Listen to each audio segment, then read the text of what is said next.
Shalom Ubracha, nous poursuivons avec la 5e Mishnah du premier Pérec. La Mishnah continue toujours dans les dinim des Edim Zomemim. Nous avons deux témoins qui viennent dire « Réhouven a tué Shimon tel jour, à tel endroit ». Et ensuite, deux autres témoins viennent dire « Comment avez-vous pu témoigner que tel jour Réhouven a tué à tel endroit? Vous-même, vous étiez avec nous ce jour-là, ailleurs, et vous n'avez pas pu voir Réhouven tuer Shimon. » Donc les premiers sont Zomemim. Ensuite, Baou Acherim Vizimum. Deux autres témoins sont venus dire « Nous témoignons que Réhouven a tué Shimon. » Et Zimum, le deuxième groupe qui avait rendu le premier groupe de témoins Zomemim, va rendre encore une fois ces deux témoins qui viennent maintenant, eux aussi Zomemim.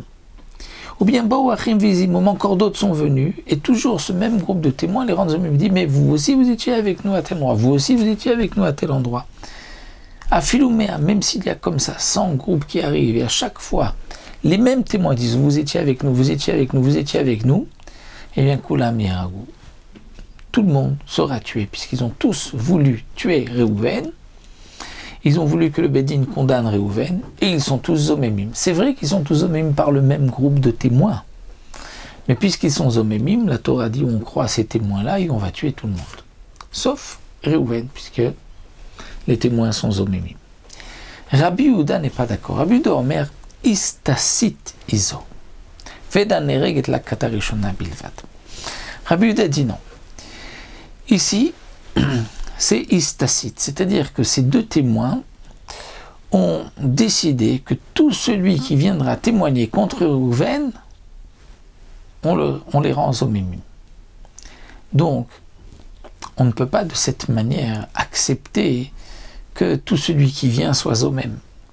Autre explication d'après le Barthénora, Istacite, c'est comme une marmite où il y a une plante qui donne de la couleur. Donc ça veut dire, est-ce que ce témoignage contre ce Réhouven est comme cette marmite pleine de couleurs que tout celui qui vient témoigner devient rouge et tout celui qui vient témoigner devient Zomemim?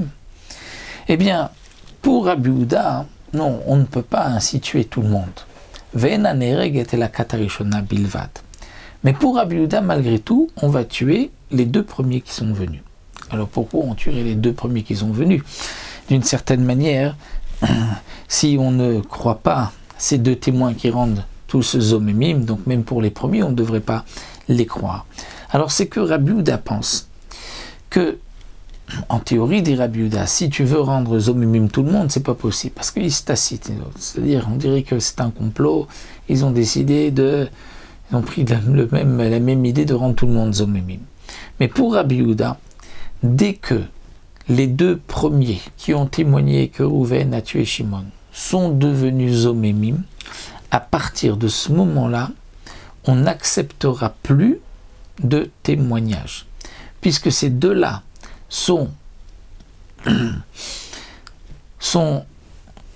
venus dire Réhouven a tué Shimon, et il s'avère que ces deux témoins-là sont Zomemim, alors on n'acceptera pas leur témoignage. Et donc, si ensuite, ils ont quand même témoigné, ils sont devenus Zomemim, alors on ne leur appliquera pas Vasitem lo kasher zamim lasot lariv, puisque eux, les deuxièmes, n'ont pas voulu tuer Réhouven, puisqu'on n'accepte pas de toutes les manières leur témoignage.